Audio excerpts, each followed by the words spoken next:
और देवता चित्त न धरई हनुमत से ही सब सुख करई। मतलब और देवता में चित्त न धरना, मतलब जैसे चित्त यानी हमारा मन। तो ऐसा नहीं कि आज इसकी पूजा करी कल इसकी पूजा करी, इसका मतलब ये है कि अगर आप कोई एक प्रैक्टिस कर रहे हैं उस पे आप कन्फाइड रहिए, कंसिस्टेंसी रखिए। जैसे कोई एक एक्सरसाइज कर रहे हैं, 2 दिन किया नहीं इसका तो असर नहीं आया, दूसरी करते हैं।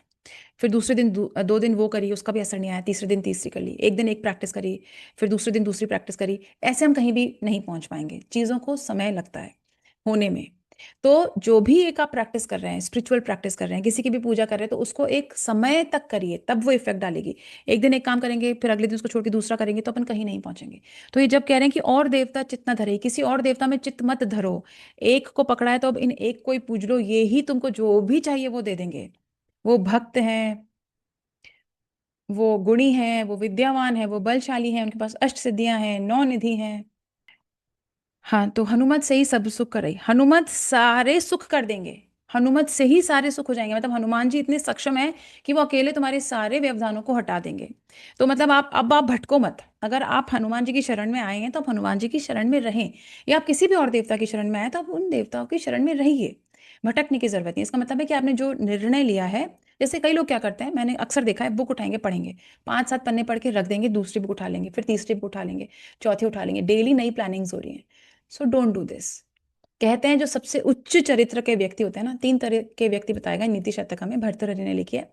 पहला, जो वो कोई भी काम शुरू ही नहीं करते। दूसरा, जो काम शुरू करते हैं और बीच में छोड़ देते हैं। तीसरा, जो सबसे उच्च चरित्र के व्यक्ति हैं, वो हैं जो काम कैसा ही हो उसको पूर्णता पर ही लाकर फिनिश करते हैं। उसकी जब तक वो पूरा नहीं हो जाता तब तक वो बीच में रुकते नहीं, विराम नहीं लेते। तो कोशिश करिए कि हम उस जो लास्ट वाली कैटेगरी है ना उसमें आए, कि हम अगर कोई भी काम स्टार्ट किया, कोई भी कमिटमेंट किया खुद से, तो उसको पूरा ही करें।